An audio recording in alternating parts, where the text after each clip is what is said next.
2027 June నెలాఖరున ప్రారంభమయ్యే గోదావరి పుష్కరాలకు సంబంధించి సమీప ప్రాంతాల్లో అంటే తూర్పుగోదావరితో పాటు కోనసీమ ప్రాంతాల్లో ఉన్న ఆలయాల్లో సైతం అభివృద్ధి పనులు ఇప్పటి నుంచే జరుగుతున్నాయి.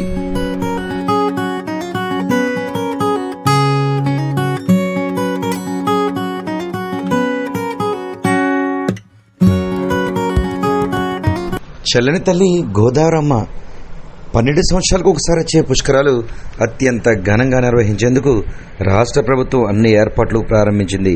దీనిలో భాగంగా రాజమహేంద్రవరంతో పాటు గోదావరి పరివాహక ప్రాంతం అంతా కూడా పనులు శరవేగంగా జరుగుతున్నాయి. దీనికి సంబంధించి అంబేద్కర్ కోనసీమ జిల్లాలో సైతం పెద్ద ఎత్తున గోదావరి పరివాహక ప్రాంతంలో ఉన్న ఆలయాలకు సంబంధించి అభివృద్ధి పనులు చేస్తున్నట్లుగా కొత్తపేట ఎమ్మెల్యే బండారు సత్యానందరావు తెలియజేశారు. నిజానికి రాజమండ్రి అంటే దాదాపు ఏడాదిలో అన్ని రోజులు ఒక పండుగ వాతావరణంలో కనిపిస్తాయని చెప్పుకోవచ్చు.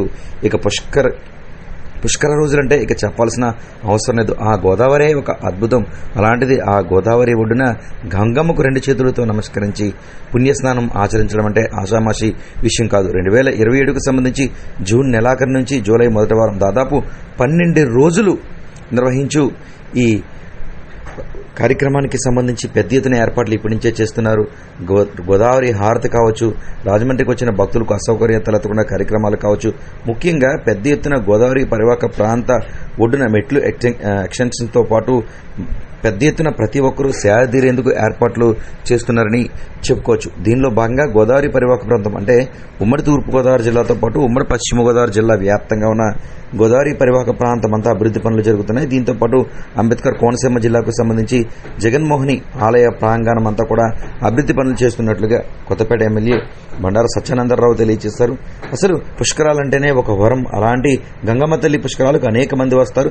పుష్కరాలకు వచ్చిన తర్వాత ప్రముఖ పుణ్యక్షేత్రాలు ఏదైతే గోదావరి జిల్లాలో ఉన్న వాడపల్లి వెంకటేశ్వర స్వామి దివ్యక్షేత్రం, ఇటు జగన్మోహిని ఆలయంతో పాటు అన్నవరం ప్రముఖ పుణ్యక్షేత్రం వీర వెంకట సత్యనారాయణ స్వామి దివ్యక్షేత్రంతో పాటు పిఠాపురం కుకుటేశ్వర స్వామి దివ్యక్షేత్రం, లోవ లలితామాత అయిన శ్రీ తలుపురంలో క్షేత్రం, ఇలా అనేక ప్రాంతాల్లో అంటే గోదావరి పరివాహక ప్రాంతం జిల్లాలో ఉన్న ఆలయాలను కూడా భక్తులు సందర్శిస్తూ ఉంటారు.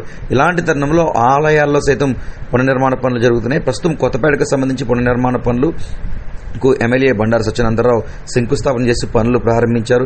చక్కని గోదావరి ప్రాంతంలో జరిగే ఈ పుణ్యస్నానాలకు వచ్చే భక్తులకు ఎలాంటి అసౌకర్యాలు తలెత్తకుండా రాష్ట్ర ప్రభుత్వం ప్రత్యేక నిర్ణయం తీసుకుందంటూ పేర్కొంటున్నారు. దీంతో ఇప్పటి నుంచే అంటే దాదాపు ఇప్పటికే ఏడాది కాలం ఉన్నప్పటికీ కూడా రాజమండ్రిలో గోదావరి పుష్కరాల సందడి ఇప్పటి నుంచే ప్రారంభమైందని చెప్పుకోవచ్చు. ఇప్పటికే రాజమండ్రి ఒడ్డున కట్టడాలు ప్రారంభించారు. దీంతో పాటు ఒక రాజమండ్రి కాకుండా రాజమండ్రి రూరల్, కొవ్వూరు, కోనసీమ అనేక ప్రాంతాలలో ఈ పనులు శరవేగంగా జరుగుతున్నాయి. మరొక ఆలయాలు సైతం అభివృద్ధి చేయడం పట్ల పలువురు హర్షాతిరేకాలు వ్యక్తం చేస్తున్న పరిస్థితి కనిపిస్తుంది.